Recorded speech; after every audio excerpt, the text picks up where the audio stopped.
Things are gonna get crazy!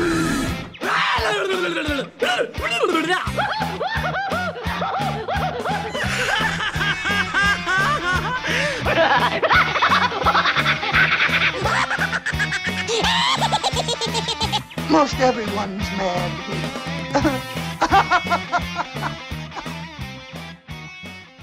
Holy crap, is it great to see you all here! Welcome, ladies and gentlemen, to AniMat's Crazy Cartoon Cast!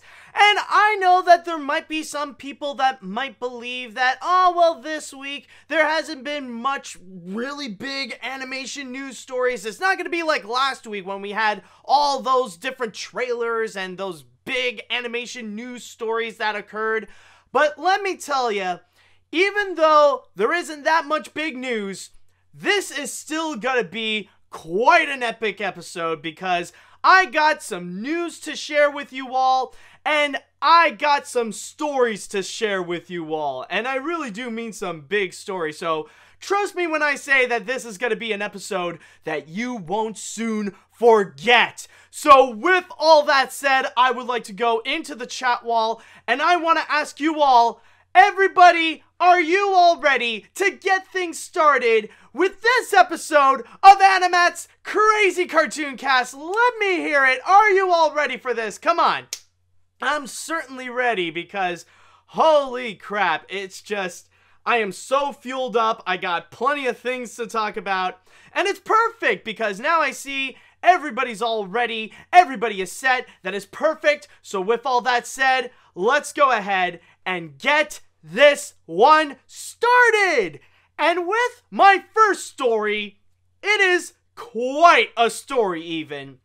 An exclusive story, may I add. Because this is actually something that actually occurred to me just yesterday, or at least the day before that I am recording this episode of AniMat's Crazy Cartoon Cast, because I just have to say that it really is the most epic, spontaneous, last-minute thing that I have ever done, and it all happened so fast that even right now, I'm still trying to take the time to let it sink in that this actually did happen and what it could possibly mean later on. And it's honestly just unbelievable. And I already shared it all across my social media and on YouTube and all that kind of stuff, but I think now's a good time to go and discuss it here. So in case you guys don't necessarily know, I was on TV! Well, to talk about why the franchise has become so successful across so many cultures, I'm joined by Matt Brunet from Montreal. Matt's an animation historian, voice actor, film critic, and YouTuber. Thank you for joining us. Hey, no problem. It's a pleasure to be here. Yes, that is actually me. And I was invited in a Washington, D.C. TV news station via satellite, of course, where I would go and talk about the success of Frozen. Now, of course, as you guys may know, yesterday it was the release of Frozen 2, one of the biggest and most anticipated sequels coming out this year. And of course, that's the one of the few animated features of this year that people are expecting that it's gonna be big, considering that it is the sequel to one of the biggest animated features ever. So of course, you're gonna have news stations and you're gonna have like so many different places, websites, and all that kind of stuff that they want to go and talk about Frozen and Frozen 2. But in this case, CGTN, the China Global Television Network, or more specifically, the news station CGTN America, decided to invite me to go and discuss about the success of Frozen, to talk about how is it that Frozen has become one of the biggest animated features of this decade and one of the biggest animated features ever, and how is it that Frozen grew to become such a massive franchise, or how did it become the Frozen Empire, as this little interview puts it. Now, the reason why I want to go and talk about it is mainly because there's actually a crazy story that went behind this, because as I stated, this actually all happened at the last minute because everything occurred all in that one day. And that's what I want to go and talk about. How is it that I ended up in a position where I ended up getting a live televised interview to talk about Frozen? Why is it that this news station want to go to me to talk about Frozen? Well, let me tell you. Now, it all started yesterday, and I was just working on my Frozen 2 review, which, by the way, is going to be coming out next week. So I was just working on it, and then I noticed that there was this email that I received, and it was a curious little email, and it was actually an invitation. And I don't really get these every day, so I was curious to see what was going on. And it was from this professional news website, or just this professional news station, asking me if they could invite me to do a quick, short, about 5-minute interview to talk about the success of Frozen. And it does actually seem pretty interesting. And I saw that this was all set in Washington, D.C., and that, like, they really had everything prepared, that they even gave me the entire list of the questions that they wanted to go and ask me, which they did have a handful, but they already got everything prepared, and they even told me, oh, we got everything set up, we'll make things ready for you, we even got transportation prepared. And then I was there, I was like, whoa, hold up. You do notice that I am in Montreal, and you guys are in Washington, D.C. What the fridge are you talking about with transportation? So from there, I did go a little bit back and forth with the email, and then suddenly I called the person called me. Like, we also exchanged phone numbers, and the person called me in terms of what to do with the whole interview situation and what they wanted to know. Now, I was thinking, well, this is just like a quick 5-minute interview. Why not, like, we just do this at home? Like, we can have it be at home, have it all, you know, I got my equipment set up, I got my camera, I got my microphone, I got everything ready to go and do this interview.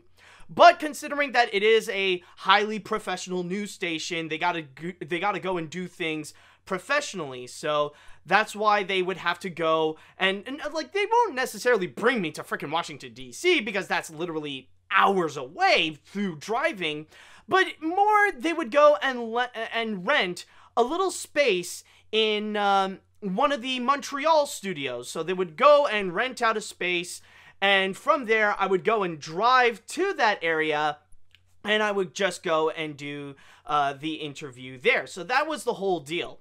And from there, I mentioned, all right, I'll go and think about it, because at that point, I was in a little bit of a kind of a strange situation, like a very conflicting one. On one hand, it's actually really cool that I got invited for a TV interview for my expertise in animation knowledge, specifically to talk about the success of Frozen. Why is Disney's business so great with Frozen right now? But then on the other hand, there's the amount of time that I had to spend, where the grand majority of this, or I would say about 95% of it, is literally from going there and then coming back, because it would take me around 40 minutes, I'd say, to drive to downtown. Then I would just do 5 minutes in the studio to go and do the interview, and that's another 40 minutes to come all the way back. So that's already about like an hour or two that's already taken away off of my time. And I already got a few things going on, like not just with my work to do my Frozen 2 review, but also like I had family over, so I was a little bit conflicted. So from there, I called my mom to go and clear my mind to know what to do on this situation. You know, to know, like, what should I do? Like, what should be my answer? So I called my mom, and I told her about the whole situation, and I mentioned that I did do my research, and it really is a legit thing. This is not some kind of, like, shady scam or whatever. And my mom was hearing all this, and she told me, do it! Go and do it, man! Just take action. And she was really optimistic about it. She really convinced me to go. So from there, I called back the person that I was sharing emails with and the one who invited me to this interview, and I said, okay, let's do it. So from there, while I was simultaneously working on my review, I was also preparing the questions, like through emails and through the phone. We would go and rehearse a little bit of what would be my answers for the questions, because as it is a 5-minute interview, I can't just sit here and babble on about Frozen for like 30 minutes, because it is, like I said, it's only about 5 minutes long, so I gotta keep my answers just short, quick, and straight to the point. So I had to go and rehearse this and practice some of my questions, so I got myself ready. And it wasn't until about the evening, because technically the interview would be at 7:45, so I gotta still be there at the studio to be early. And I was thinking, and the thing is that they were very nice to go and actually get a lift for me. I didn't have to go and drive. They actually hired someone to go and drive me to the studio and back. Now, I was thinking, okay, maybe I'll go and maybe I'll get a taxi. Maybe I'll go and get some kind of Uber driver or maybe something like that. I wasn't expecting anything big, but holy crap, it is big. I kid you not when I said, when I say they hired a limo. They actually brought on board a limo to come and pick me up. Now, it's not necessarily the classic definition of a limo. It's not like a stretched out white car filled with like glasses of champagne and stuff like that. It's more like a giant black truck. That's the best way to put it. But it is still a limo that comes from a limo company.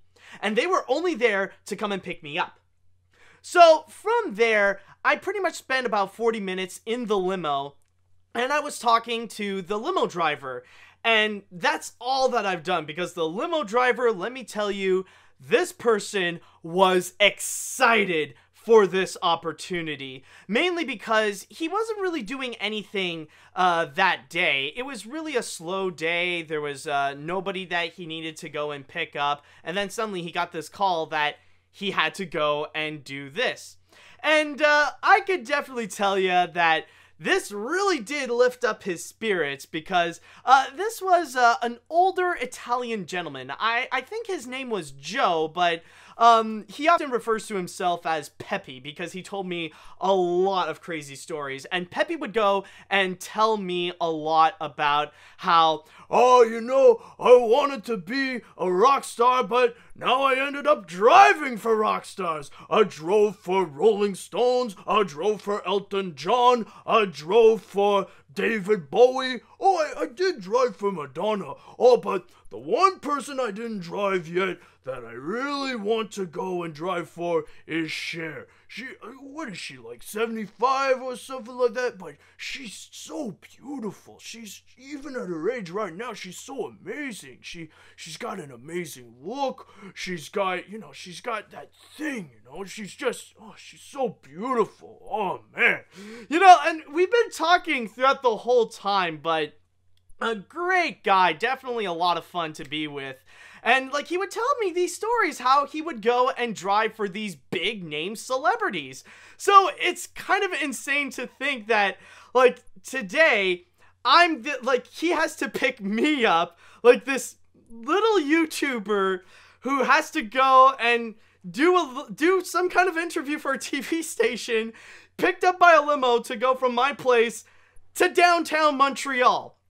And the place that they actually that they went and rented is actually from one of the big studios in Montreal, which in this case is actually the CBC station, because our studios, they're more connected to the big Canadian stations like CTV and CBC. But in this case, I made it to my destination on time, a little early even, and it was at CBC. So I went in, I registered everything, and then that's when they went and brought me to the big newsroom. And as you can probably see in the background, that's actually where I was. It was the big news station. Like, if you do watch the news, then you may notice in the background when you would see like all these different desks and computers where people are working. And like, that's usually the big news station where people would go and find the news, and often like the big television hub where they would operate the cameras, and they would operate what people are seeing on television. And sometimes like there's a second floor where you would see all the different anchors performing their news, and they would discuss about like some of the major topics that are currently going on. So I was in that room, and like they set me up everything. They put me like, they gave me the equipment that I need. So they did give me my microphone to connect with them, and they gave me the earpiece so that I can hear the other side, so I can hear the people interviewing me. And from there, I gotta say, at that point, now it is in my head that this is real, this is happening, and I am both really excited and extremely nervous at the same time. Because, like, I haven't done, keep in mind, I've never done this before. I've never done, like, a full-on, live televised interview, especially if it's for my expertise in knowledge in animation or business in animation. So, like, this is really my first time to have, like, this kind of major experience where it is, like, beyond professional, where like this is like professionality where I am totally not used to it. Keep in mind, I'm just I'm just doing my little YouTube videos with my own little camera and my own lighting set and stuff like that, but like this is legit. And from there, I had to work with the minimum amount. And that's the part where some of my nerves would kick in a little. And that's where it kind of gets a little bit scary, because, like, you would see the person that's reporting, like, the news anchor that's interviewing me. I didn't get to see that. All I saw was the giant camera in front of my face. I didn't get to see anything. In fact, I barely get to hear anything either. Not because there was anything defective with my little earpiece. It wasn't because of the volume or anything like that. Everything was fine. It's just that the audio quality was full on crap. And while the person was interviewing me, I could barely make out what she was saying. Like you would probably hear a little bit when she would ask questions, you know, like she would say, starting as a film and then going into the merchandise, the Broadway show, just how lucrative is the Frozen Empire? I barely get to hear much of that. Like, in my little earpiece, all I heard was like, okay, so, how much do you think that the Frozen Empire would be making? Like, with all the things that they've done, like, how big is the Frozen franchise right now? That's mostly what I got to hear, and that's it. Thank God they did give me the questions beforehand so that I could be prepared for this, and I could decipher a little bit of the questions that she was asking. And from there, that's when I was live, and I did the whole interview from there. So it was quick, and as you could tell from the video itself, it is only 6 minutes long. So I managed to do it, and right afterwards, like, now I feel good. I was like, all right, great, I did it. And the people at CBC, they were extremely nice. They handled the whole situation greatly. And I gave out my thank yous and stuff like that. And that's when I went back to Peppy, and we drove all the way back home. Now, from there, I would go and be nice, and also, like, I gave out my thanks to everyone. I gave my thanks to Peppy, to the people at CBC, for, like, setting up this entire interview. And then afterwards, there's only one more person that I need to thank. The person who invited me to the interview in the first place. So from there, I decided to go and ask, thank you so much, but I am curious regarding if I would get to actually see the interview itself. Do I get a chance to actually go and check it out? Like, will it be uploaded on YouTube, or are you going to send it to me exclusively, like, through a video file? What you're going to do? So from there, I asked the question, and the person responded to me by saying, oh, it's on YouTube right now. Right now? Like, literally right now. Like, I was literally, it's like, it was just minutes ago that the interview was already made, and now she tells me that it's on YouTube, it's live. Now everybody gets to see it.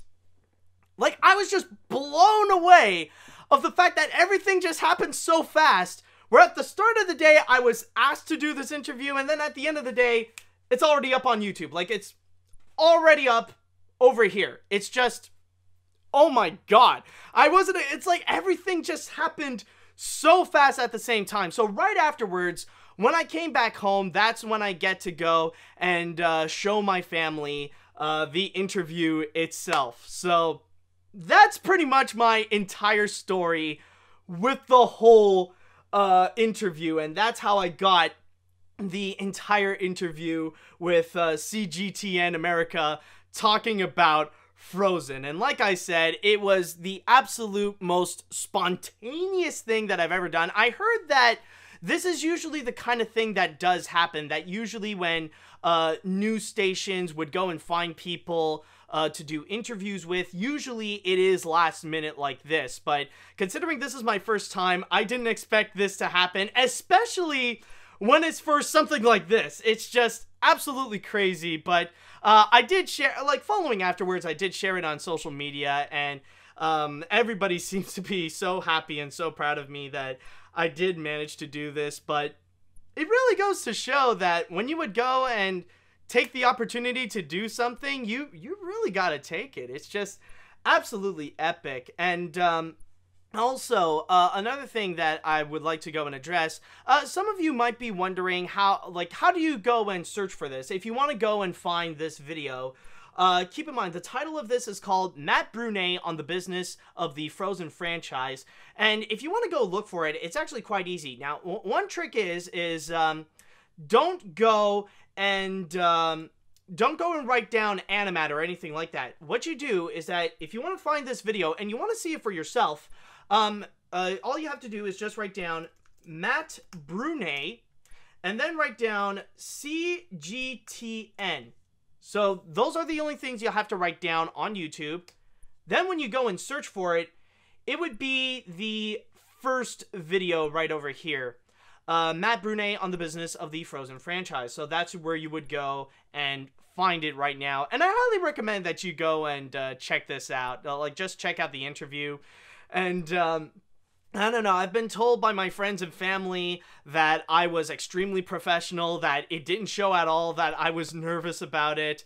But yeah, I thought I would just go and share this story about what happened, and it would serve as good practice for me, by the way, because I know that this is going to be a story that I'm going to have to repeat and repeat to my friends and family when I would go and see them. So I know that that's going to be a story. This is not going to be the last time I will tell this story, and at least with this podcast, this will serve as a good practice to go and tell this story. So hopefully you guys were quite entertained by this. So yeah. That's pretty much the big thing with all this. And for those of you who are watching this podcast on YouTube, don't worry, I'll put a link in the description where you can find this video. So that's basically my whole story with how a TV station viewed me as the animation expert, the perfect guy to go and discuss about the success of Frozen. So with that said, I would like to go into the chat wall.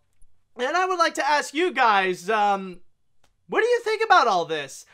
Do you have any questions for me regarding this entire event? Is there anything more that you would like to know? Let me know what you all think about this. Okay, now, let's see. Congratulations, AniMat. You're really moving into places. I honestly didn't even know the channel news existed until now.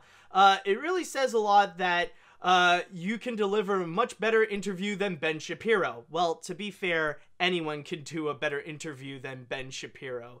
Because, well, for one, I am a mentally functioning human being. So, that's a plus right there. But I wouldn't call this big, as the interview has less views and no comments. Well, I mean, like, it just got released. Give it time, man. Do you think you'll ever be in a bigger interview shows like the Rubin Report or the Joe Rogan Experience? Okay, well, I mean, you gotta keep in mind, this was on television, so the big moment has already been done. Like, sure, it may not be big online, but that doesn't mean that this was a big moment. And, I don't know if I would go and Rubin Report and Joe Rogan. It's just, those people, like, going onto there, it's like asking for trouble. So I would just, step back a little bit. And, I'll say, like, if I would have the choice to do, like, CGTN or one of those guys, I'll just go with, CGTN. So, you know, to play it safe and not get myself into trouble being associated with very controversial people. Okay, let's see. Or at least controversial for all the wrong reasons. Anyways, let's see. Where do we have, not many YouTubers can say that they were interviewed on TV. Congratulations for that achievement. It really shows how dedicated hard work can take you far. Thank you so much. And I guess that is true, actually. Like, and you know, the funny thing is that, like, I was brought in, and this is not about YouTubing in general. Like, usually when they would bring in YouTubers, usually they would talk about that. They would talk about the business of YouTube and stuff like that. Me, however, they just brought me in to talk about animation. And I think, and the funny thing is that rarely do they bring up the fact that I'm a YouTuber. Maybe once or twice, but that's it. But even like, hold on, I just want to fast forward, because this is something that I find to be really awesome for me. No, not you. Yes, right here. Where even, like, when they bring up the fact, like, when they bring up my name and a little bit of my title, like, it says, Matt Brunet, animation historian and film critic. And that's always something that it's always something that I've always wanted. Like, whenever I would be in some kind of interview, or if it's like for something like talking about a specific movie, or like for a bonus feature on a DVD or something like that, that's the kind of title I would love to have. Like, not necessarily just the fact that, oh, I'm a YouTuber, I run the YouTube channel Electric Dragon 505. No, like that, like, it feels awesome, the fact that I can have the title of Matt Brunet, animation historian and film critic. That is a beautiful feeling. Oh my god, and I hope this continues. Alright, let's see now. This is actually really trippy. Seeing you started as a small-time YouTuber into technically a big-time historian on the local news. I never thought I'd see it happen. And that's my word on this interview. Good night, and remember, that is life. Alright, thank you so much. Alright, let's see now. What else do we got? This is really awesome. It's kind of rare to see a YouTuber to be on the news segment. I remember that Angry Joe appeared on the news when he was talking about people comparing gun violence to video games a few months ago. So, like, I like that you got this opportunity. Thank you so much, man. Hey, sometimes you never know. YouTube can be a great place to find, like, the right people to discuss about some of these major situations that you need, or whatever topic that you need. I know there's a lot of misinformation and people who purposely spread misinformation, but there are some good people out there as well that do their job properly. Hopefully I am one of them. Alright, so moving on up, what else do we got here? I'm so proud of you, AniMat. I thought this would take you years to be on the news. Also, this video, I put down the link on your YouTube channel in the comments section. Well, I mean, technically, it did. I mean, it's been like 10 years since I've done a YouTube video, and now I just got invited for a news station to talk about this. So technically, it did take me a long time, but hey, you know, like, started from the bottom, now we're here, you know what I mean? Okay, let's see. I'll go and read one more comment before we're gonna jump on to the next story. Where do we got here? Oh, yes. Oh my gosh, holy crap, that is the most surprising thing I've ever seen in my whole entire universe. Making a YouTuber being the interviewer for the news about Frozen franchise growing from Disney with merchandising, box office, and even critical response. Also, I heard that on Twitter that it will be planning on additional shows for Disney's One Saturday Morning shows from ABC like Fillmore, Lloyd in Space, and finally one I'm so hyped about, Disney's House of Mouse for Disney+. So yeah, with all that said, I would just like to say thank you all so much, guys. I really do appreciate it, and I mean, it is still very exciting that this actually did happen, and everything, like, all this happened so quickly about Frozen, out of all things.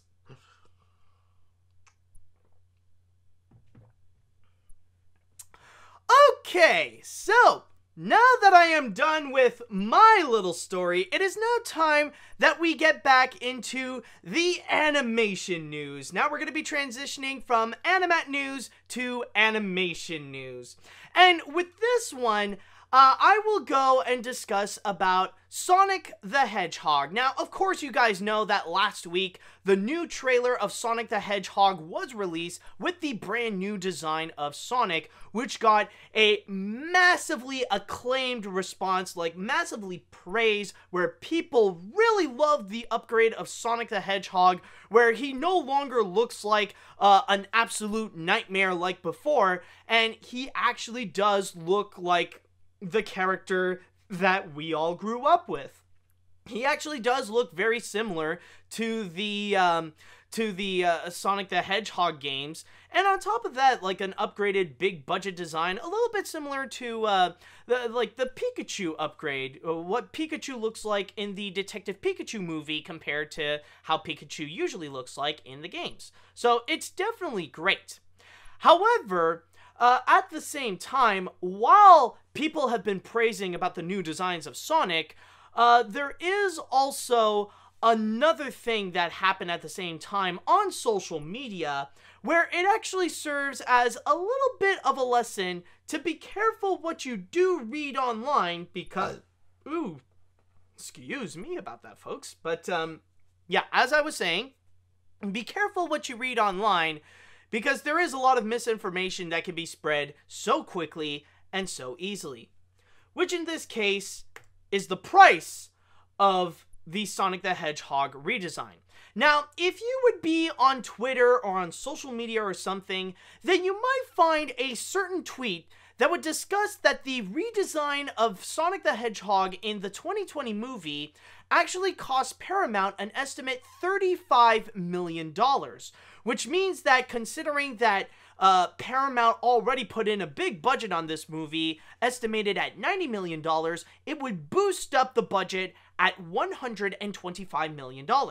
Now, this original tweet ended up getting shared massively. Like, it really went viral, where it got like 60 to 70,000 likes and over 10,000 or even 15,000 retweets.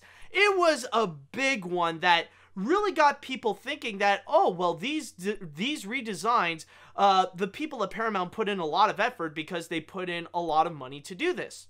But in reality, though, that may not actually be the case.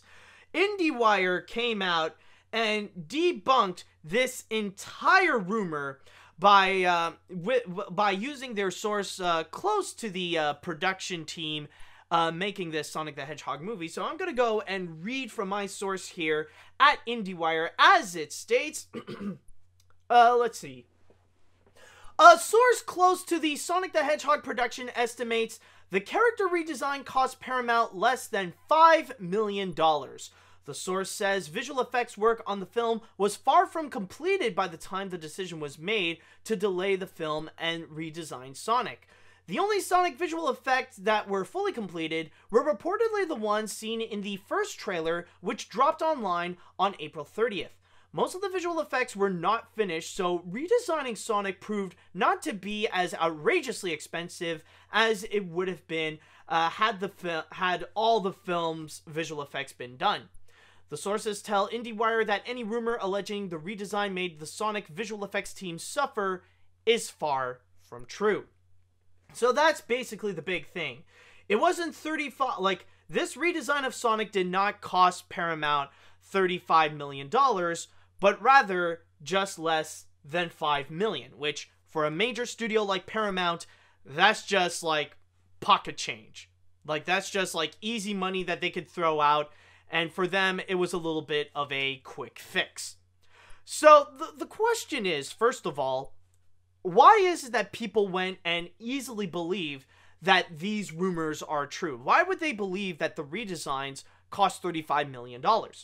Well, from there, it's not necessarily the price itself that people went and immediately believed. They believe in the story that went behind it. It's the idea of Paramount really going through the far lengths in order to go and please the audience, or please their target, please their target audience, more specifically for the Sonic fans. Because for many Sonic fans, especially with the redesign of Sonic, they love to envision in their head like this epic and very dramatic kind of like story where they would see like everybody at Paramount and the visual effects team working at Sonic, where they had to struggle and really fight in order to go and treat Sonic the way he should be, all for the purpose of the fans. Like, we need to do this, man! We need to do this for the fans! They don't like this Sonic! We need to give them the true Sonic the Hedgehog that they will love! This isn't about the money! This is for the love of Sonic the Hedgehog, the greatest video game character that ever lived! And the visual effects team, they were like Jesus, where they were working 40 days and 40 nights with little sleep and little time to eat, because their dedication was all on Sonic the Hedgehog to make it the best movie it can be, to make Citizen Kane look like garbage. That's why we need to make Sonic the Hedgehog the most epic film possible. That's why we had to sacrifice $35 million for the fans.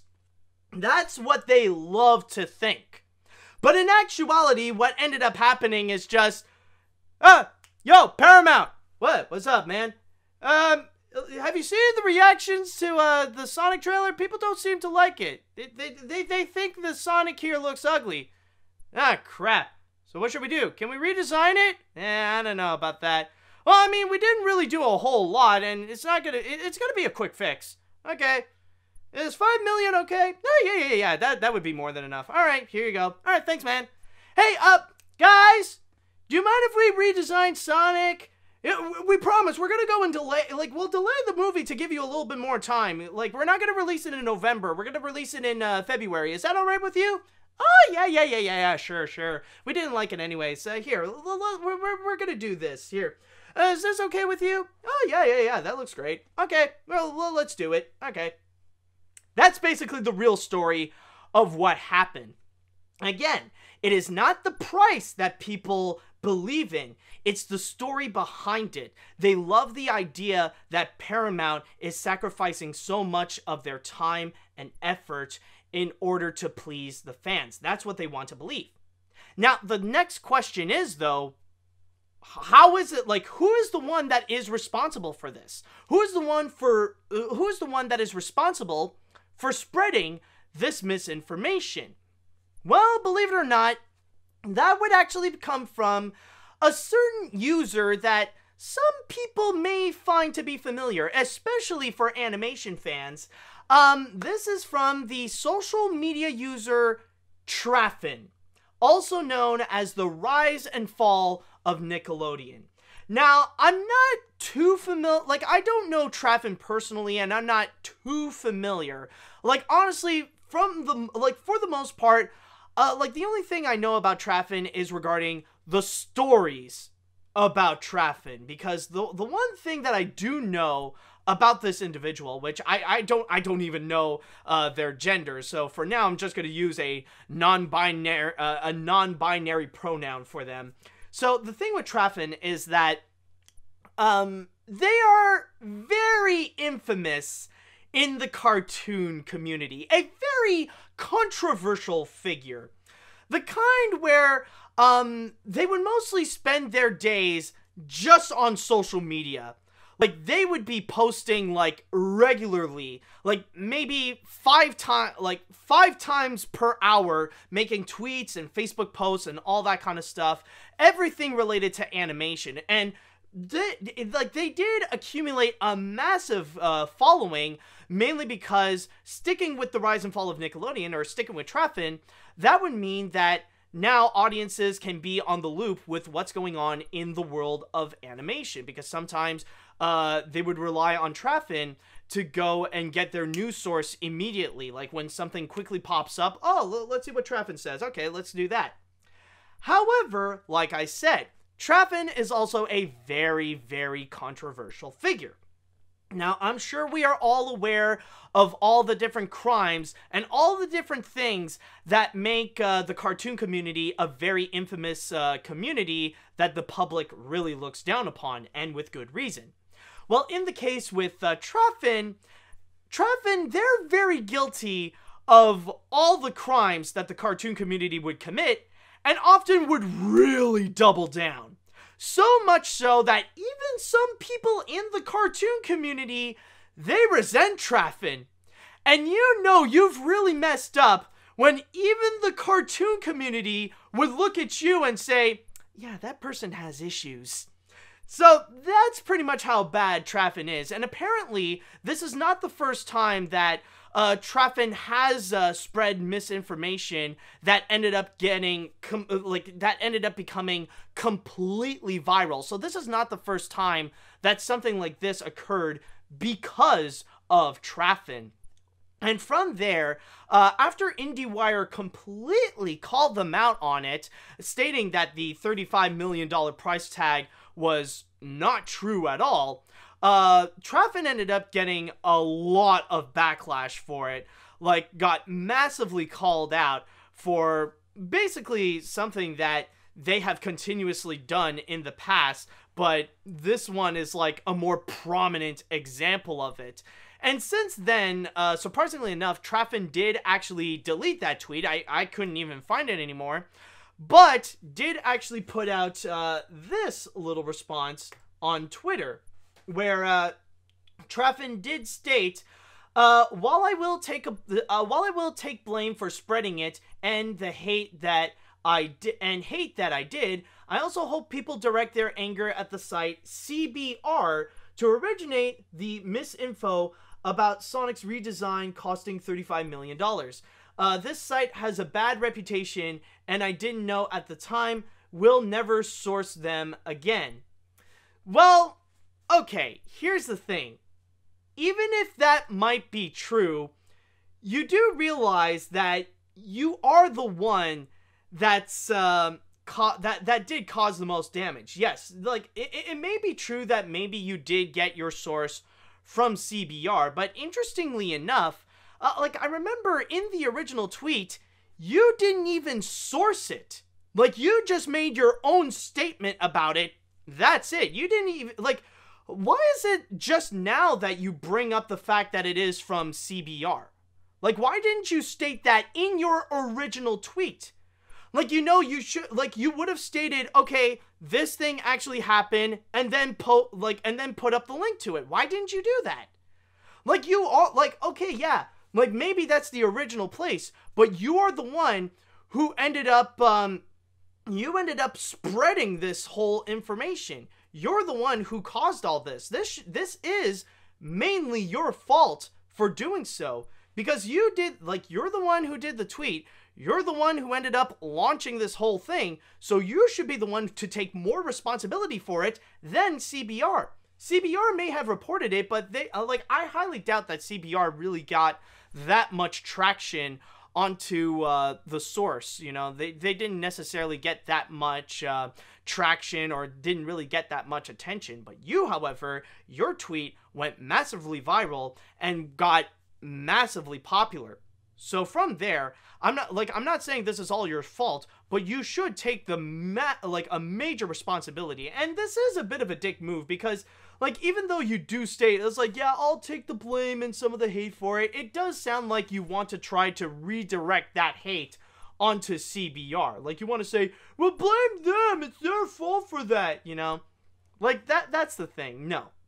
Honestly, the whole thing, like, this whole situation, like, IndieWire, like, the whole thing, like, you wouldn't have, like, Paramount and the people close to it have to come forward to go and, like, clarify that it's not the case if you didn't share that tweet. So that's mostly on you, dude. And the thing is, this is not the first time that you have done it, so really, you're only doing more damage to yourself than anything. So that's the big thing that I want to clarify on this whole situation, and it really does go to show the importance of, like, figuring out your source. Like, you gotta go and really inspect your source and try to figure out, it's like the important, like, I think it really does teach us the lesson of the importance of sources and which sources to go and trust. Because if you cannot trust your source, or if you just pick out something out of random from a website, then at that point, you're just gonna you'll end up causing more harm than the website itself ever could. And plus the fact that if you want to try, like, if you want to do actual research, if you want to try to figure out if a big statement is actually true, then you got to go beyond Twitter. You got to go beyond YouTube. You actually got to go onto a professional website and look it up yourself to see what the case could actually be. You know, if you see on Twitter someone states that, oh, you know, like, the Sonic the Hedgehog redesign cost $35 million. Go online and try to find out if it's true. Like, if it's not going to become, like, if there's no report that officially came from it from a highly reputable websites, like a place like Variety, The Hollywood Reporter, Deadline, or The Wrap, then honestly, that's when you got to press X to doubt on that. So it really goes to show that you got to learn where you can trust your sources. And trust me, Twitter alone, and especially Traffin, does not count as a legitimate source. So with that said, I would like to go into the chat wall right now, and I would like to go and ask, what do you all think about the whole situation? What do you think about the reality that the Sonic the Hedgehog redesign only costs less than $5 million and not 35, and the whole mess that Traffin ended up causing? How do you feel about the whole situation? One person says, I don't follow Twitter. My only response to you is, you are lucky. It's better to not be on Twitter than it is. Trust me on that. It's a freaking mess. Then again, is there a social media site that's actually good to be on? That is the real question. Okay, let's see now. I'm so glad they have enough changes to fix up the Sonic redesign. And, where did your comment go? Okay, here we go. And hoping that it would at least be a moderate success at the box office. Can you imagine how much the makers of this movie probably would have lost if they had $35 million redesign of Sonic? Or heck, maybe worse, if they never fixed Sonic. By the way, AniMat, how much do you think it would cost Disney to fix Tiana's hair in Ralph Breaks the Internet? I bet it's a lot less than $5 million or even $1 million. Yeah, like, honestly, in the case of Tiana, I don't think it's going to be that much, because if you remember in Ralph Breaks the Internet, Tiana doesn't really appear that often. Spoiler alert, she only appears in the one scene where Vanellope finds herself in the Disney Princess room, and then at the end, when all the Disney princesses had to go and rescue Ralph. Like, that's the only time, and that's it. And again, that was just a quick fix. It wasn't even like a complete design change of Tiana. That's to make, you know, that's to make her a bit, to make her African American looks more prominent, to really highlight the fact that she is a black Disney princess. And that only required a few minor changes, and that's it. Sonic the Hedgehog, though, I'm sure that one costs a lot more than Tiana, considering that this is a whole, like, this is just a brand new character design change. Like, change everything up. That's it. Okay, anyways, let's go back to more comments to see what we got here. I think Treffin was definitely in the wrong here. I agree with you. I agree with you here. Decide whether your sources is reputable and go on from there. All right, that's nice. Let's see. It's actually funny how I wasn't too pricey. It's actually funny how it wasn't too pricey to transition Sonic from a blue rat and to an actual hedgehog. If only people making cats would take notes. Excuse me. All right, there we go. There, I think my stomach has settled. I may have trusted Treffin at first, but then I remembered, oh yeah, Treffin's a bit of a jank who never credits the artist. Makes sense that he's incorrect, and move on with my day. But regarding your statement on how being few good social media websites, did everyone just forget of the slap.com? You know, personally, I've never heard of the slap.com, so I don't know. All right, let's see, what else, let's see, yeah, okay, you know, I'll go with you. I have to give it credit that Paramount to redesigning Sonic, but saying that it cost $35 million is a bit too much. Also, I really like your impression of the Ultimate Warrior, Matt. Also, the one good thing to say about the redesign that I forgot last week is that it looks more appealing to kids, whereas the original, I might go Eddie Murphy and yell, "Somebody call an exorcist!" Yeah, I mean, like, that's the one thing. Like, regardless of what the price is, rather it be $35 million or less than $5 million, at the end of the day, we still got a great brand new redesign of Sonic the Hedgehog. At least now, the movie version of Sonic looks fantastic. He looks well crafted. Again, as I said last week, the designers did a beautiful job with redesigning Sonic the Hedgehog to stay more true with how we grew up with Sonic.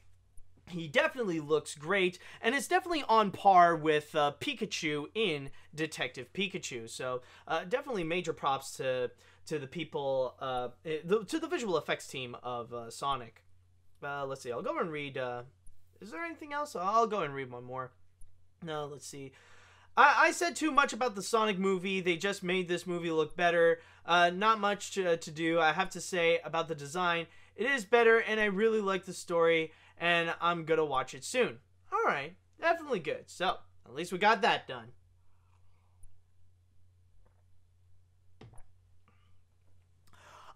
Okay, so with that said, now we shall go and jump onto the next story. And it's quite an interesting thing that we did discuss about the redesign of Sonic the Hedgehog, and that Paramount actually did put in the effort to go and listen to criticism from the internet in order to go and fix the design of Sonic the Hedgehog to make something more appealing. At least that is something that's definitely better than another company that decided to go and double down on the nightmarish look of one of their movies. So with that said, let's go and check out the second trailer for the upcoming holiday movie that's coming at the end of the year, Cats. Cross paws. Come, we're about to begin. I love it.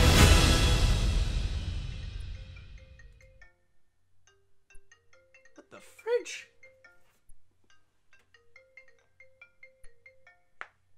I don't know what that is. I have enough crap already. I want to make things back in order. Sorry about that, folks, but yeah, maybe it wasn't a good idea to have this entire build up just to see that. And I would just like to point out that this trailer, however, stop, no. Ugh. I don't even want to see no, don't show me the scary Taylor. No, stop showing. I don't want to see scary Taylor Swift hat. Okay. But I just would also like to go and point out that it's not doing any favors in terms of the reception, because even on YouTube, as I'm recording this is from the official Universal Pictures video, and apparently it's still mostly hated. Right now, the trailer got 7,500 likes compared to 8,800 dislikes. So people are still not on board with this. But there actually is a particular reason as to why I want to go and discuss about this trailer of Cats. And the main reason is because last time I talked about Cats with the first trailer that came out of it and the first nightmare fuel that people had, I was not that familiar with Cats. I didn't know anything about the musical. I wasn't really familiar with it. I only heard about it, and that was pretty much it. But if you guys have watched my videos recently, then you may have known that I actually did do a review of Cats. Not of the movie, of course, but of the 1998 direct-to-video movie, which is basically a filmed stage adaptation of Cats. So basically, what you got on stage is basically the exact same thing that you would get in the movie. And from there, now my knowledge of Cats has greatly expanded. Now I know what the show is about. Now I know about its impact on Broadway, the history of it. And I will say this. I do appreciate what Cats has done for Broadway. It is one of the most groundbreaking musicals that really put Broadway and stage musicals in general onto the mainstream. And from there, it pretty much expanded what people can do with the medium of theater. And for that, I do have a great admiration for it. And also, there are a few songs that even I have to admit are actually pretty enjoyable. They're actually pretty good. One of them is related to the character that will be played by Ian McKellen in the movie. The one about Gus, the theater cat, which I found to be a very tender and sweet moment. And it did bring me back to my old days of when I used to be in theater. And also, I guess I also liked McCavity as well because, well, if I could be very honest, as a guy, I pretty much learned to be quiet and appreciate the fact that even if everybody is dressed up as a cat, I still got a woman shaking her chest at me going, McCavity, McCavity. But other than that, I will say the show is kind of crap. The show is pretty much crap. The costumes make me uncomfortable, and there's no freaking plot. That's my problem with it. There's no story. There's no plot with the musical of Cats. What is it about? I have no freaking idea. It's all these cats where they bring up a bunch of goofy characters one after another, things happen, and then suddenly one old cat comes in and somehow she goes to this heavy side layer, which I guess is kind of a symbolism for heaven for cats, I guess? I don't know. It's just weird, and it makes me uncomfortable. That's the way that I would describe Cats. And I know that it is a very divided Broadway show. There's a lot of people who really, really love it, and there are those who really, really hate it. Yeah, I guess I would put myself in the camp of the people that don't like the Cats musical. So, now that I do have my, vast knowledge of Cats, I could look at this and say, yeah, no. This thing, no. You know, the one good thing that I like to see about it is that it unites all the people together, both the Cats lovers and the Cats haters. They can all be united and say, this thing is crap. And the one thing that I do notice that's actually very interesting in this trailer, and after seeing the show myself, what's actually very interesting is that you may notice that throughout this brand new trailer, nobody is singing. And that is actually a very important and significant thing to mention because in the show itself, it is very, very rare that anyone would just be talking and that's it. Like the whole thing, it's pretty much an opera where everybody was everybody is just singing and everybody is communicating through song and that's it. But in here, it does look like it wants to address the biggest factor of Cats. The one thing that many people have a problem with the musical itself, and it looks like they are actually going to put in an effort to actually include a story where there is going to be a narrative, and it does look like there will be some central characters. It does look like the white cat, which is going to be played by the new actress that they are introducing, which I just want to go and here, I'll keep this quiet. Francesca, it looks like the main character is going to be Francesca Hayward, and a big thing is that Idris Elba is going to have a major role, a far bigger role than in the Broadway show, because Idris Elba is going to be playing McCavity, who technically is the villain, and McCavity, he doesn't even have lines. Like, in this trailer alone, McCavity talks a lot more than in the Broadway show. And in McCavity, it looks like he's going to be playing a much more significant part. He's going to be everywhere, and and it looks like he has magic as well. Because, like, you got this one, like, where was it? Like, you got this one random part. Yeah, there he is, that pimp caddy, right over there. Okay, hold on a second. Maybe it's, like, right at the end or something like that. I don't know. There's this one moment where you see him, like, he was just sitting there, and suddenly he disappeared out of magic. Where the fridge is it? I know. There it is. Yeah, this clip.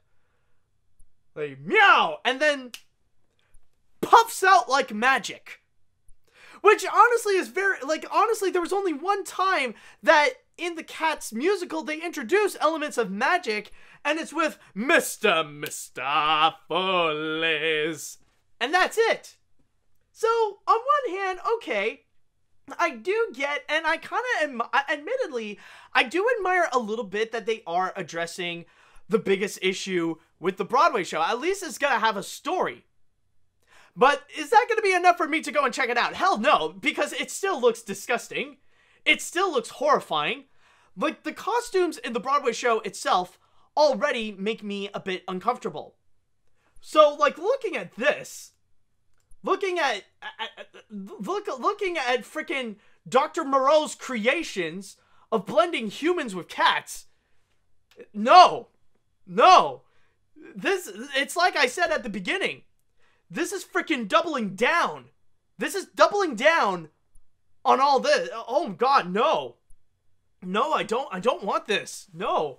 And you're asking me to stare at this for like 2 hours or 3 hours even? You never know, because this is supposed to be like they're trying to be like Les Miserables, where they have Tom Hooper directing. They got an all-star cast. And with Les Mis, that movie is about 3 hours, right? Or 2.5 hours or something like that? You want me 2.5 hours staring at mutant cat people? No. I'm having a hard time looking at this. Like, even when you're try to make them sexy, like with Taylor Swift. Like, Taylor Swift, I think she's supposed to be the sexy cat in all this. And I noticed that they really want to try to make her sexy, because maybe this might sound very perverted of me, but one thing that that I do notice, I don't know if it's just me, but they busted her up. Her, like somehow in Cats, her boobs are significantly larger than the ones that Taylor Swift actually has. I don't know, maybe it's just me, but I got a feeling they did bust her up to really increase Taylor Swift's character's sex appeal. I'm sure that's what they're trying to do with it. Maybe it's just me. Maybe this is just me being a dumb, idiotic pervert, but I wouldn't be surprised if that's actually what they tried to do here. So no, like, this thing, it still looks disgusting. I'm not a fan of the Broadway show already, so there's no way that I'm gonna go and freaking watch this on my own free will. So maybe they might do something interesting with the story, but then again, I could definitely imagine that it could backfire, because it would not surprise me if the fans of the Cats musical, that would be something that they would turn them off. That they would not appreciate that they're trying to really differentiate from the actual Broadway show itself and do something like this. So that could actually be the case. Like, maybe they don't like that edition, maybe not, I don't know. But for me, I already see this as a disaster waiting to happen. And I understand that many of the cast, that they're going out of their way to go and defend it. I mean, they're paid to do so. I get it. But for now, my money is completely, like, I'm just saving my money for The Rise of Skywalker. I'm just saying. Like, this is something, like, this, you look at this, and I'm sure even, even Last Jedi haters are looking at this going, maybe I'll give Episode 9 a shot. You never know. Maybe they could improve on things from before. So, yeah. Sweet, merciful Neptune. It's just, I'm not down with this. Overall, you could try all you can. You could give me all the sexy cats you want movie, but no. You could give me a story, but no. If you're really curious, by the way, I believe the movie is going to be coming out. When was it? It's like, yeah, it's going to be coming out in Christmas. But oh boy, I'm not down for this one. I don't know about you, but no. No, this is one jellicle ball that I won't be jellicle going. Okay, so with that said, I would like to go into the chat wall, and I would like to go and ask you guys, what do you think about the trailer? Do you disagree with me and you actually like this trailer? Does it change your mind thinking that maybe this could have a lot of promise? Or are you still turned off by it and just say no? Let me know what you all think. Okay, let's see what we got here. I really hate this trailer. Cats looks weirder than the 2003 Cat in the Hat movie. It doesn't help either that it also has James Corden from the Emoji Movie. I hate that movie too, but the thing is, with the Cat in the Hat, at least it was enjoyably weird. Cats, however, is what the fridge did I just watch weird, and in the worst way possible. I do not want to go see this movie when it hits theaters. Even High School Musical looks better than that. Yeah, even High School Musical has people. They have people looking like people. This one, it has people looking like cats. I don't know why. And yeah, even the whole, it even tries to do comedy with, it tries to do stupid comedy where you got Rebel Wilson. You got Rebel Wilson trying to do this stupid thing. Crazy cat lady.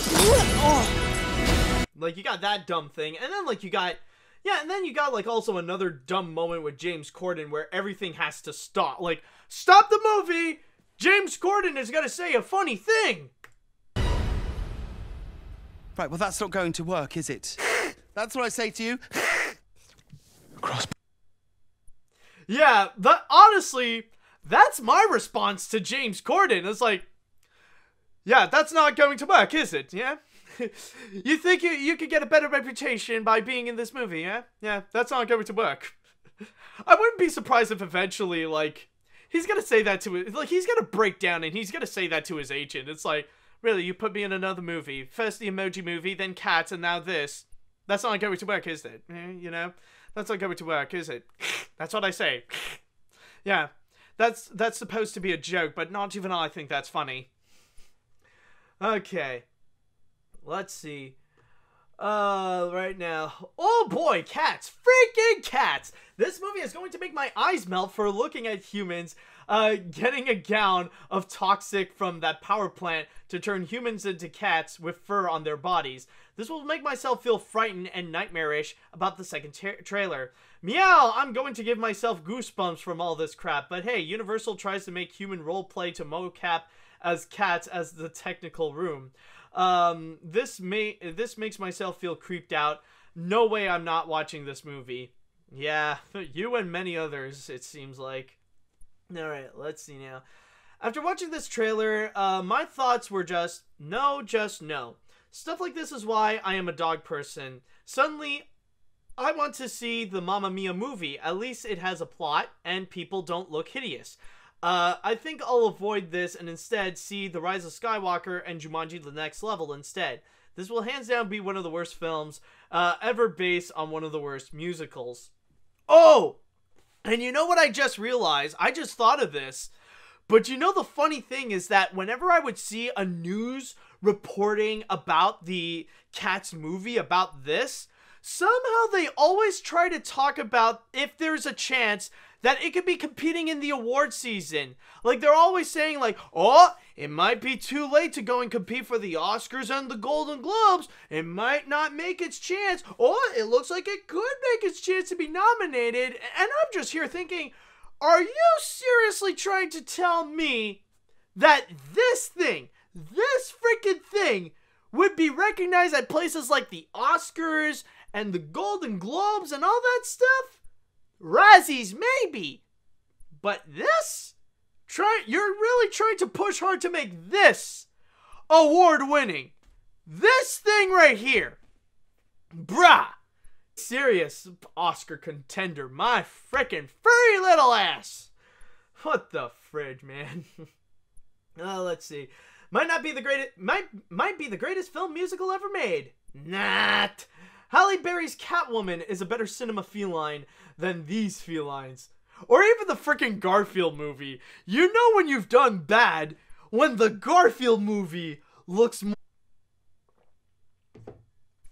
Alright, so I think we need an eye cleanser right now. We gotta go and jump onto our next story. And with the next one, I got some good news and some bad news to go and share with you all. And this is going to be regarding the upcoming film Shaun the Sheep Movie Farmageddon, which I'm sure many of you are actually pretty excited, or if you're lucky enough and you were in the UK, you might have already seen it in theaters.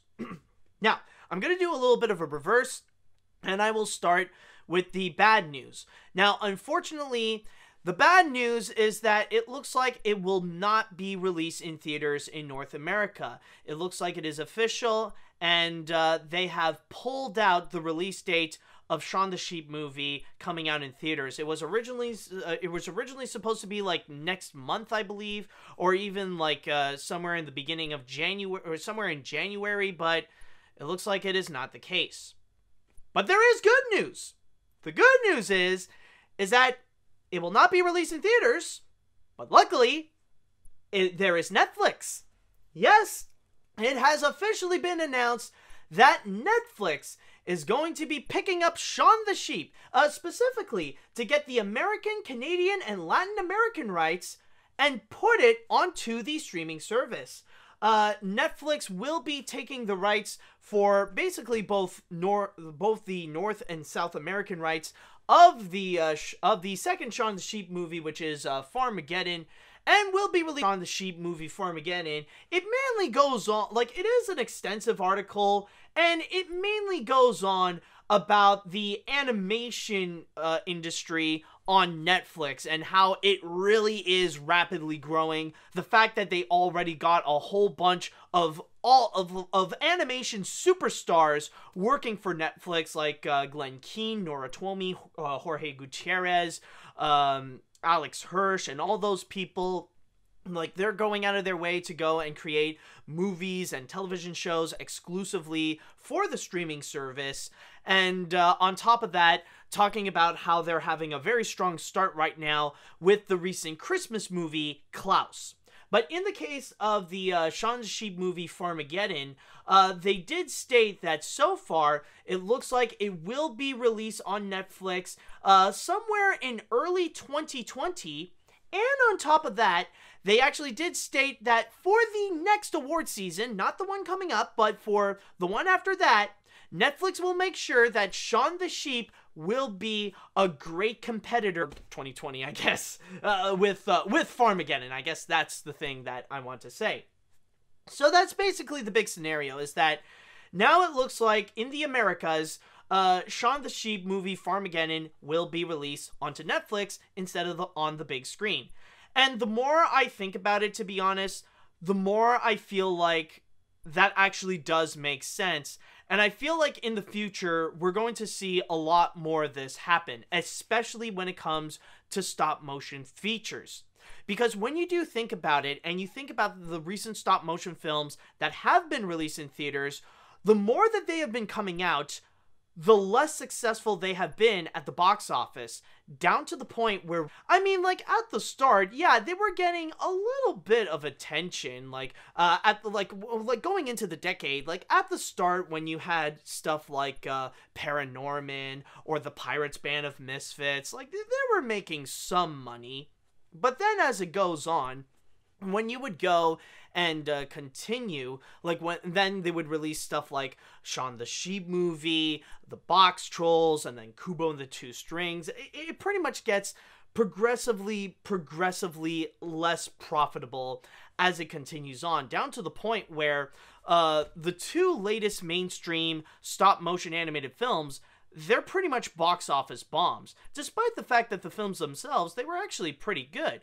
Like, with Aardman, there was Early Man that was released early in 2018, and that film barely made any money. Like, it made a little bit in the UK, but I don't think it even broke $10 million in the domestic box office. That's how bad it did. And as for Missing Link, the latest Aardman movie that came out around the same time as Avengers Endgame, that, like, I heard that it might have had, like, $100 million budget or something like that, but I think it only ended up making a total of just $16 million. That's it. It was a very tragic and unfortunate flop. Like, it made, like, we're at the point where we could pretty much say that it almost made no money whatsoever. So it is understandable that when it comes to the North American market, I think the wisest next step is to take these stop motion features and not necessarily stop them or shut them down, but instead of putting them onto the big screen, you would go and move them onto Netflix, where they would have a much bigger presence. They would have, Netflix is the home where they would allow a lot more creativity than any big screen animated feature would. In fact, case in point, you take a look at Klaus, the latest animated Netflix movie in there. And with Klaus, that one, a lot of people are really loving it, and it already is growing a very prominent fan base, mainly because this is the first hand-drawn animated feature, or the first 2D animated feature that we have received in a very long time, in years even. Like, what was the before Klaus, what was the last mainstream hand-drawn animated feature that we've gotten? Like, what, the 2011 Winnie the Pooh movie, and that's it? And so far, and I can guarantee you right now, Klaus on Netflix is doing a much better performance and getting much more attention than if it would actually be released in theaters. So it would actually have a much greater chance, and I feel like that's going to be the future for other mediums, where computer animation will still be, like, there's a big company like Disney or Pixar or something like that, that they want to go and take the risk and maybe try a different medium, like try stop motion or even bring back hand-drawn animation. But for stop motion, I feel like it's going to be the wisest next step to have, like, if they want to have a prominent future and to grow an audience in the North American market, then they do have to bring it to Netflix. And I feel like Laika as well, they should also do the same thing as well. They should also take the next step, and whatever future movies that they're making now, they need to bring it onto Netflix, or they need to go and bring it onto a streaming service, because right now that's where the market is going to be for, like, in terms of for experimental animation that goes beyond computer animation. That's where they have to go and put it. That's where they have to go and find not just profitability, but at least to get some form of attention, to get people to go and notice that they have this going on. And honestly, I feel like this really is a wise decision. And at least there is honestly, for me, it is a little bit bittersweet, because I did really like the first Shaun the Sheep movie. It was, and looking at the trailers of Shaun the Sheep Farmageddon, they're fantastic. Oh my god, maybe it's just the trailers, but they're so well made, and they really do portray this movie as this very sweet and very hilarious adventure. Like, so far, from the stuff that I've seen, they've done a very good job with it. And even though it sucks that I won't be able to go and see that on the big screen, at least I will have, like, as a Canadian, I will have a way to go and check it out, even if it is just on Netflix, because it does seem like a very interesting animated feature, and I'm glad that there will, you know, there will be some kind of presence one way or another, so at least, even if it is just as a Netflix exclusive. So that's going to be pretty exciting, and hopefully, from there, I hope we do see a growth of stop motion features. In fact, they did, I remember, like, even in this article, they did mention that there will be more upcoming stop motion animated films, one of which is going to be a collaboration with Key and Peele, with Jordan Peele and Keegan-Michael Key, but also it will be a movie directed by Henry Selick, which is going to be called Wendell and Wild, stated to come out in 2021. And on top of that, there is, oh, and also I just saw this, but it also reminded me, there is also another major stop-motion animated feature that's going to be coming out, and it's actually going to be Guillermo del Toro's Pinocchio, his long-awaited anti-fascist stop-motion adaptation of Pinocchio, something that he's always wanted to do for so long, and it's finally getting new life onto this. So that's gonna be very interesting, and I feel like stop motion will have a brand new home with Netflix, where it will find a prominent audience. And honestly, I can't wait for that, and I feel like, you know, I really do respect Netflix for actually, you know, like, in a way, Netflix actually saved the medium of stop motion by doing this, that they're allowing, that they're allowing filmmakers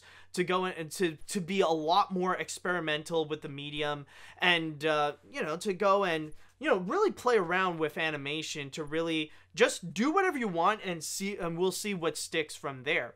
So honestly, I feel, you know, honestly, I can't wait to see if more stop motion projects will come, and hopefully maybe for Aardman and for, like, even for Aardman and Laika, they'll find a brand new home with Netflix to release their movies. And I know Aardman just recently announced they're going to release another animated project exclusively to Netflix, so that could actually be the case. So if you guys are excited to go and check out Farmageddon, it will be well, for those of you Americans, it will be coming out in early 2020.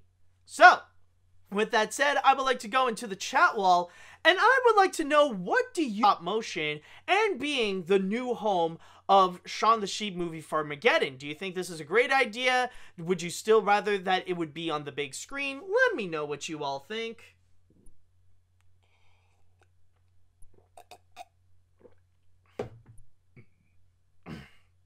Alright, let's see. Good thing it's coming to Netflix, because I don't know why Lionsgate is in charge of animated films at all. In fact, Norman the North made a really bad first impression when it hit theaters. I don't want the same thing to happen to Farmageddon either. It's kind of like the Weinstein Company, where one animated film was good, but then the rest got worse. Never leave your animated films in the hands of people at Lionsgate, because if you do, you'll end up becoming a mess. Well, then again, didn't Lionsgate also handle the release of Shaun the Sheep Movie, and that film turned out to be great? Let's see now. I am lucky enough to, for this though, it's the Loud House and Mowgli movie thing all over again. They were about to have a release date in the cinema, but they later got pulled out from its schedule, but later brought onto Netflix. It's a shame that many films nowadays are being treated this way. I mean, how does the box office work on Netflix? Also, AniMat, would you still do this movie despite being on Netflix rather than cinema? We'll have to wait and see on that.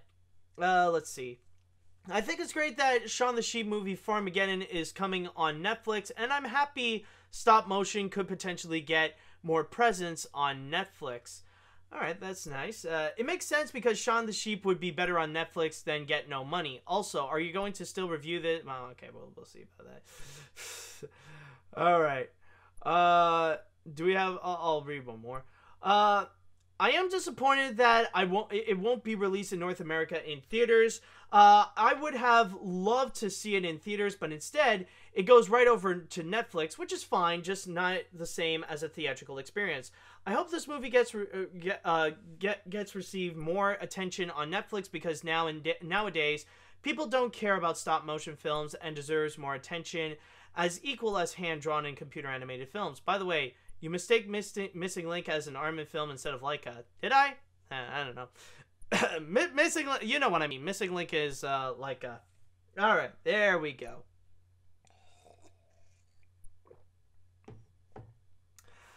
Okay, now with that said, it is now time that we are going to go and jump onto the grand finale.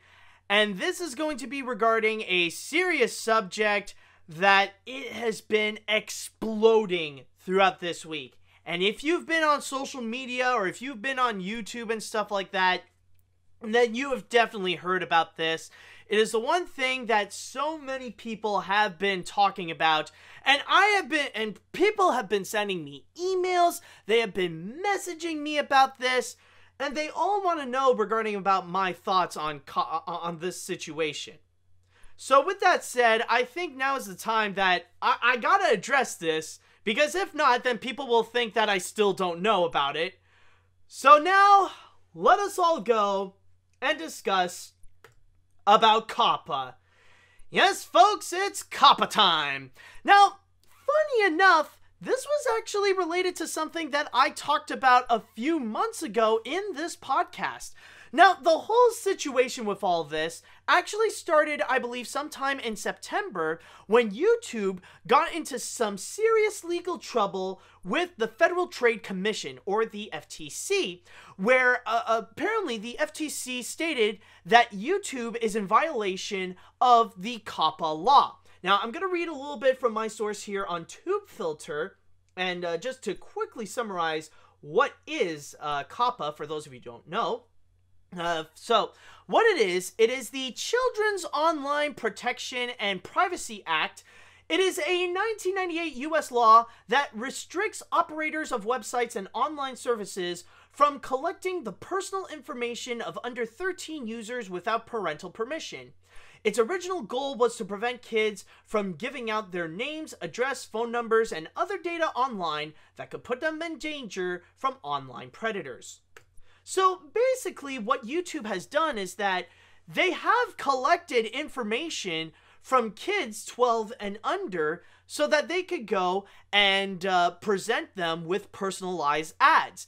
That they would collect the information to know who the individual is, and they would go and give them advertising that are more keen onto their interests. And considering that they do that with children as well, that is considered a massive no-no. And YouTube ended up getting massively fined to with a price that went up to around 170 to 180 million. Now, a lot of people point out to one of these two numbers, but the case is that they got massively fined for it. That went up to the 9-digit mark. So with that said, it wasn't until recently where YouTube actually implemented some rules and notified about some changes. Now, they did state, like, after this happened, they did state that changes will be happening to the system so that YouTube could be more compliable with the COPPA law. But now, things are starting to take a little bit more into effect, where we are starting to notice a little bit more changes with YouTube, specifically with the things that we would go and upload. Now YouTube has put up the option where we must indicate if our video is meant for children or not. And we would have the option to say, yes, all my videos are made for children, or no, my videos are not made just for children, or some of my videos are made for children, where you have to go and pinpoint onto each video if they're made for kids or not. Now, from there, people have started to notice these changes, and they went into a little bit more onto what would constitute as a kid's video. Like, what do you mean as a kid-directed video, per se? And the FTC did put in some rules in terms of what would constitute. Again, I'm going to go and read From my source, again, on TubeFilter, as it states, the exact definition of kid-directed is entirely based on the decision of the FTC, and is determined by evaluating the given video against 10 factors, including the subject matter of the site or service, the video's visual content, the videos of animated characters or child-oriented activities and incentives, music or other audio content in the video, age of models featured in the video, presence of child celebrities or celebrities who appeal to children in the video, language or other characteristics of the website or online service, and whether advertising, promoting, or appearing on the website or online service is directed at children.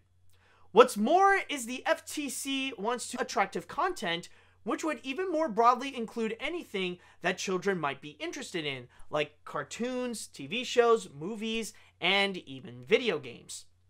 Now, you might be wondering, what is it that happens if your video ends up being labeled as kid-directed? If your video ends up being labeled as a kid, as a kid than you ever would for anything else. Apparently, one of the biggest crimes on YouTube is making a video for kids, where you end up losing many of your features, where comments don't exist, and likes or dislikes don't exist, and then on top of that, you would also have the notifications off. You cannot have any notifications to your subscribers to say, hey, I uploaded a new video. So yeah, that little bell one so far is that you would lose so much revenue. Stated to be around 60 to 90% of your revenue would be completely gone. It would be completely taken out of you, considering that you no longer have any personalized ads. And finally, there is also one major one, is the fact of what happens if the FTC or YouTube determines that your video is kid-directed, a kid-directed video, even though you stated that it's not. Then at that point, you end up getting a fine that is stated to be about more than $42,000 per video. So if you incorrectly label determines that it is, then you're going to get a serious fine for each video that you have done.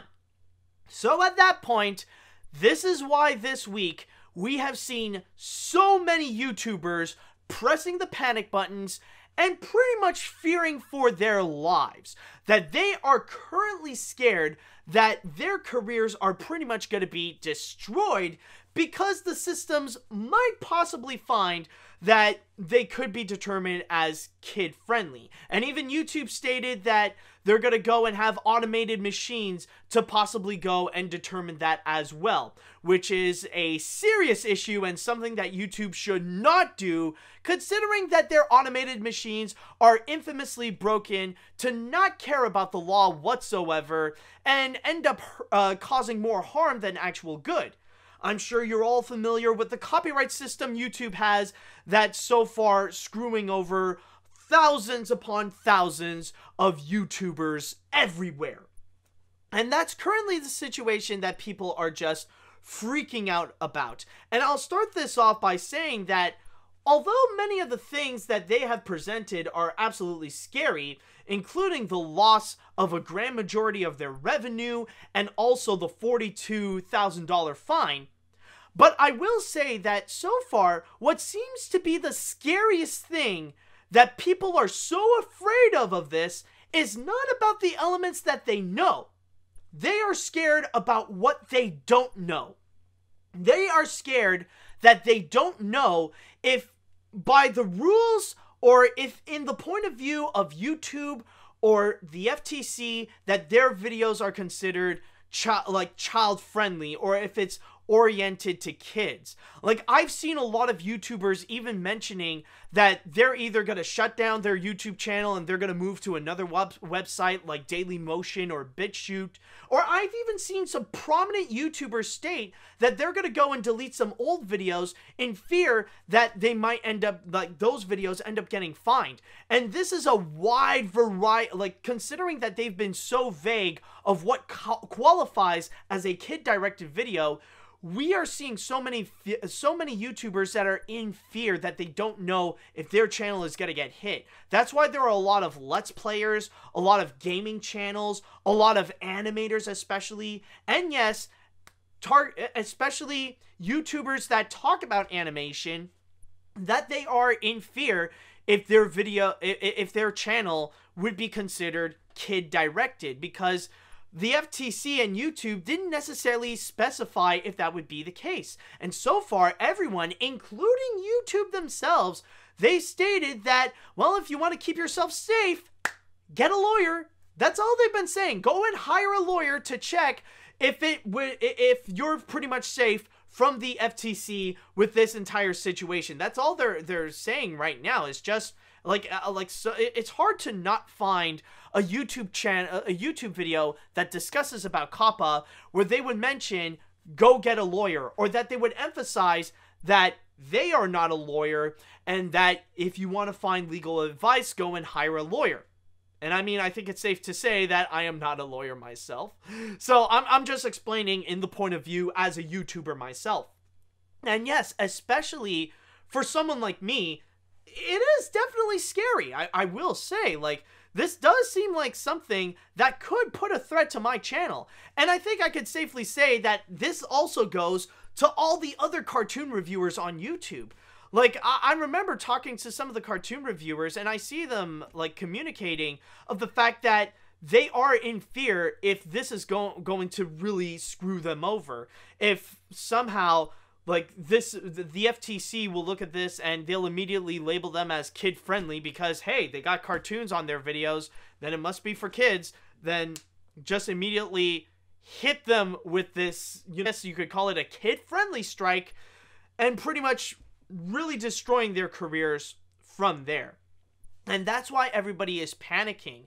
Again, it's not about what they know, it's about what they don't know. It's about what they don't know of what specifically qualifies as kid-directed, because the qualifications seem to be way too vague and way too broad, where it feels like it encompasses the grand majority of YouTube right now. And that's why we are seeing so many YouTubers getting a variety of, like, responses. That's why we're seeing some people who feel like, oh, don't worry, it's not going to be as bad as it seems, we're all going to be okay. They're only going to be targeting those videos that are a lot more like Baby Shark or something like that.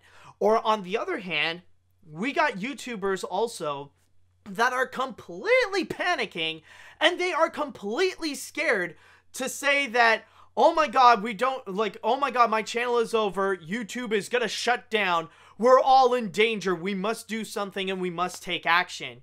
And this is not the case with every single one. In fact, there are very few cases of videos that are actually like this, but I've also seen YouTube videos where it's at the point where they're starting to attack each other. Where I've seen YouTube videos where they would go and start things off by discussing about COPPA, but then they would go and attack other specific YouTube videos and accuse other YouTubers of being something like fearmongers. Now, I'm not going to be naming names in this situation whatsoever, but I've even seen one where, like, one video that actually has done that, and their fan base is actually very easily influenced, like the kind that the YouTuber would say jump and they would all say how high. And I would see them go and share the video online saying that this video about COPPA is so much better than that video about COPPA. That person is just a fearmonger. This video is better. You should listen to this person because I like this person and he should be taken more seriously. You know, try to do that kind of bullcrap. And honestly, if you're actually going to go and do that, rather if you're the YouTuber or the person sharing that video and you're accusing others of being fearmongers, you're a freaking idiot. I'm saying this right now. You should not be doing this at all. This is not a situation where we should go after each other. This is a time where we should be all in this together, because we're all in the same position where we don't know if our YouTube channel is safe or not. So cut the crap with the whole fear-mongering nonsense and actually go and start helping each other out. Because honestly, this is not a dick measuring contest. This is not about who has the better COPPA video. This is about this is about saving ourselves and helping each other out to make sure that not just ourselves, but the entire YouTube community can be safe and still have a job with YouTube. That's the whole situation. So cut the crap of going after others. It doesn't matter who it doesn't matter if someone is either too chillax or they're too panicked about the situation. The whole point is about COPPA, and we should focus on that, not go after each other. So I just want to go and emphasize onto that. And going into the fact, and just on a side note, going into the factor of YouTube, like considering the punishments that we would get if the case be that we are kind of kid-directed videos, you could definitely tell that YouTube has just blatantly thrown us under the bus. Like YouTube, like as usual, they would throw YouTubers under the bus, and whenever they got called out for something bad, we would end up getting the punishments in the long run. Like, yes, YouTube did get paid. Well, YouTube had, they had to pay $170 million fine. That is true. But in terms of the long run, they really are punishing the creators instead of themselves for this. It's like we ended up getting the punishment for a crime that YouTube ended up committing. And that's why we see YouTube changing the rules a little bit, where they're stating that now it's the YouTubers themselves who have 100% responsibility of what happens to that video. And YouTube even stated that they have no, they can choose like freely whether or not a video should stay on their platform. Like, they're free to completely remove it, and there's nothing you can do about it, because that, that's kind of the agreement that we didn't know that we signed up upon. And we're the ones who end up getting, like, the entire fine. So yeah, it's a really douchey move and a bad look on YouTube that they kind of threw us under the bus. They threw us under the bus and giving us all the responsibilities for their actions, basically. So that's kind of a douchey move. But going into the factors of the YouTubers, honestly, I don't necessarily blame them for the fact that they would go and be panicked about this. I completely understand why they're really scared and think that this might be the end of their channel, or this might be the end of YouTube in general. Mainly because, unfortunately, this is something that not many people would talk about in this situation. It's actually the fact that when it comes to YouTubers, we're pretty much mentally trained to always expect the worst. Whenever YouTube would make some kind of change, or whenever they would make some kind of update in the algorithm, we're always hotwired to always expect the worst, and to have this Chicken Little mentality to always expect that the sky is falling. Whenever something new occurs, whenever YouTube does something that could affect us financially, or it could affect how we would upload our videos, that's at the point where we always expect the worst. And we always cry out that this change is bad, it's gonna be the end of the world. We're pretty much trained. Unfortunately, that's the kind of environment that we are in with YouTube. So it's not the YouTuber's fault. It's just that's unfortunately the environment is with YouTube, where we always have to expect the worst, and we always have to make our videos as if it's our last, because with how YouTube is, you never know if it is our last, because YouTube can just take away everything that we've had in one shot, just like that. And the reasons could be a variety of things. Like, it could be because of some kind of community guideline that we don't know about. It could be because of copyright. It could be because of a variety of reasons. But we're always in a constant panic state where we always feel like the worst is about to happen and our channel could be completely destroyed the second we turn our backs. That's unfortunately the environment of what YouTube is. And that's why we're seeing so many YouTubers in a constant panic state that this COPPA could mean the end of YouTube. So that's kind of the big thing with all this. And if I may go and just take a little moment to give out my thoughts on the whole situation to see how this whole thing grows. I'm just going to be very honest with the situation.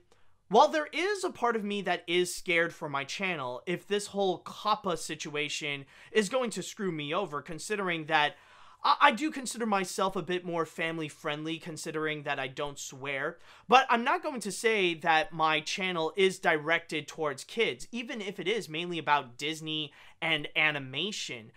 Considering that I would go and make more mature reviews, I would talk about the behind-the-scenes of movies, and my audience, it's not necessarily children per se. Like, yeah, kids are gonna come in and watch it, but that doesn't mean I'm doing it just for kids. Like, this is also something that adults can also watch and appreciate as well. If anything, I'm doing it more for them than something for just the little kiddies, you know what I mean? So that's kind of the big thing that I want to do with that I want to clarify with my channel. And even though, yes, I am afraid for my channel, I am afraid if COPPA might take me down or might label me as, like, kid stuff, and I might end up losing my revenue and I end up getting, like, so many of these freaking fines. However, my stronger sense, though, I do have a stronger feeling that I think we're going to be okay at the end of the day. I think we're going to come out just fine after all this. And the reason why I say that is mainly because of the factor of the mentality of being a YouTuber, and you always expect the worst. Pretty much, like, I've been doing this for about 10 years. And I've seen so many different apocalypses on YouTube. I've seen, like, several adpocalypses happening. I've seen, like, we've had the scare of the Article 13. This is not the first time that we've had this scare where this big change on YouTube to comply with the law would happen. It's not the first time that this occurred. But then again, I'm sure this is not going to be the last time either. We went through this, and we survived through many of these. And I feel like at the end of the day, like, maybe this is maybe the scare is a bit exaggerated. Maybe it's actually truthful. Maybe there is a good reason. But I feel like at the end of the day, the outcome from all this is that we as YouTubers will come out fine. That our videos will be safe. And as long as we just make sure to state that our videos are not directed to just kids, then at the end of the day, we could probably be just fine. But with that said, though, even though I believe that we would be fine, that doesn't mean we shouldn't go and take action about this.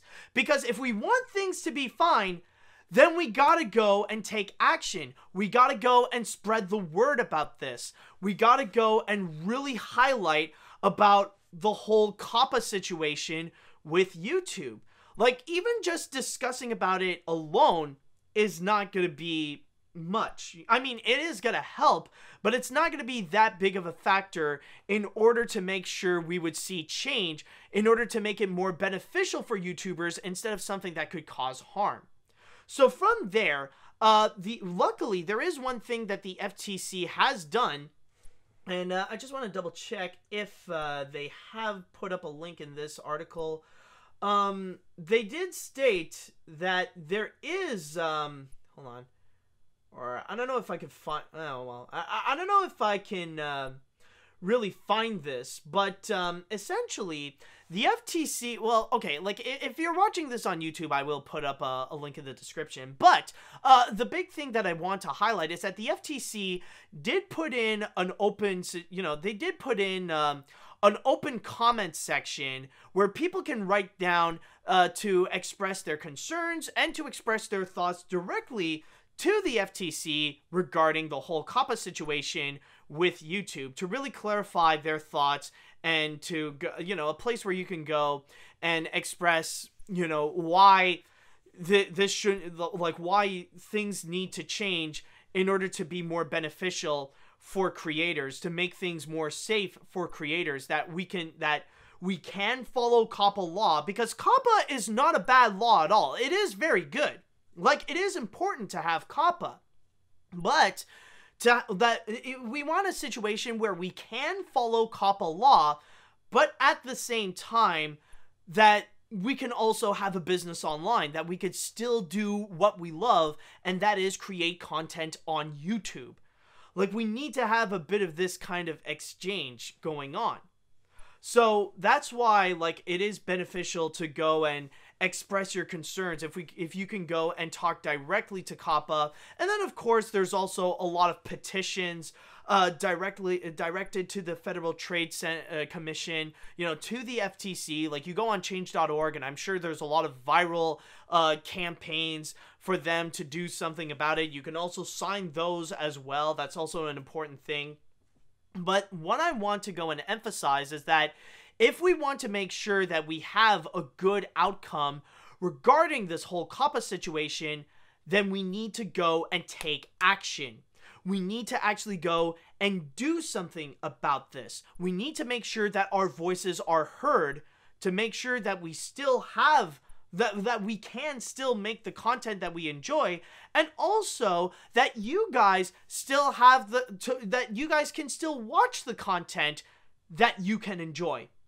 So it's a bit of a, to have that going on. So in order to make sure we have to make sure that things will be okay with the whole COPPA situation, then we need to have our voices heard. And I could say so far, as I am recording this, the progress that we have done to have our voices heard to the FTC, it's so far on a great track because they have heard us very well. And we are seeing some progress where they are clarifying a little bit. And the future does seem a little bit brighter for us YouTubers, and especially for people like me, where, like, even the FTC did state that just because it might be a video where kids are watching it, that doesn't necessarily mean that I have a kid-directed video. So that's pretty much good, and we should keep at it, because so far, the big changes are stated to be fully applied by January 1st, 2020. So why not go and spend the rest of 2019 to ensure to have our voices be heard, to make sure that COPPA doesn't destroy YouTubers and YouTube, and hopefully we can make it out okay. Because, as I stated before, we survived many adpocalypses, we survived that Article 13 scare, so now let's hope we can go and survive COPPA. So, the FTC... Alright, anyways, with that said, though, let us go into the chat wall, and I want to know, what do you guys think about the whole situation? If you have any concerns, it would be, it is a good first step to go and describe how you would feel about the current situation. Let me know what you think. Okay, hold on, I need a drinky. I need to drinky. Okay, let's see now. Now, I only knew that when I was watching other YouTubers like Moogie Mikey and Mundo Chavez and many, many more about COPPA is affecting YouTube and their content. Glad that YouTubers is fighting for their freedom. Thanks to talk about this COPPA thing. No problem, dude. No problem. Let's see. Does the FTC or even YouTube know that animation is not a kid's genre? It's a visual storytelling medium, which can even be told in adult form. How do you think FTC is going to react to the recent Has Been Hotel pilot, which has a lot of swearing? If the $42K fine does happen, can it happen to those who don't even get monetized on YouTube in the first place, or even in other countries besides the US? To answer those last questions, yes, those fines could actually affect that as well. That actually could happen, because technically when you work on YouTube, you do have to follow American law, even if you're in a place like Canada or in the UK or even in Japan or someplace like that. Like, the American laws do apply to every YouTuber, even if they're not American. And yeah, it can also, and yes, also, it could happen if your video doesn't get monetized as well. Or at least I believe. I'm not 100% sure on that. But yes, I do. And yeah, like with the whole animation thing, I do understand your frustration on that, because That's what a lot of YouTube animators have been saying as well, and that's why they're immensely worried if their content, because like, oh, it looks like pretty cartoons, so it might be directed towards kids. That's why like even Vivzy Pop is freaking out right now because of her pilot with Hazbin Hotel, even though like the pilot so far has been a massive viral sensation and has been getting a lot of great praise everywhere. But even she is so worried that just because it's animation, that the FTC or YouTube is just going to view this as just, oh, it's a cartoon, okay, it's for kids, and she'll end up getting fined for it, or it might be labeled as kid stuff, and all the features of her content and most of her revenue is just going to be gone just like that. So, like, especially for animators, like, they are freaked out about it. Rather it be just regular animators or even Storytime animators, they're freaking out about this whole situation as well. Let's see now. Who else? This almost reminds me of the South Park episode, Death from the first season. Kyle's mom and other parents protest the series Terrence and Phillip due to its extensive swearing. Stan proclaims the moral that parents shouldn't be out fighting to fix bad things and should instead spend more time with their children. Okay, well, this is not necessarily, well, okay, I think that's no, this is totally a different subject. This is not necessarily about parents in general. Well, I do understand a lot of people do blame bad parenting for this as well, and do blame YouTube because of their past history of like seemingly children's videos, but they actually make some really messed up stuff. Case in point, like those Spider-Man, Joker, and Elsa videos that are just absolutely twisted, even though they try to direct that towards kids. Like, this one is a different subject though, so I just want to clarify that. Let's see. Let's see. With COPPA, YouTube is doomed. Before, their motto was broadcast yourself, but they no longer carry that motto anymore. It's more of copyright, disabling ads to kids' videos, and now COPPA. YouTube is becoming dead. I marked my whole channel as not kid-friendly, so at least I am safe for now. Frick you, COPPA. Yeah, but again, as long as we have our voices heard, like, again, the fear of all this is just the factor of what we don't know. And that's the thing. And again, as you could see here from this comment, it's always something that we would expect the worst out of it. And that's why you see a lot of people that are very antagonistic over the COPPA law, over the FTC, and over YouTube. So that's essentially what I mean by YouTubers always expecting the worst. And I'll go and read one more comment, just a little quick one. I really hope you and everyone I know can survive COPPA. I like watching your videos along with everyone else because I think they have a form of personality, and I really don't want people like you to get rid of or fined because of making kid-friendly content videos.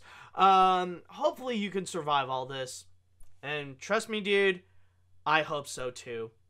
So with that said, I think that's going to be it for this episode of AniMat's Crazy Cartoon Cast.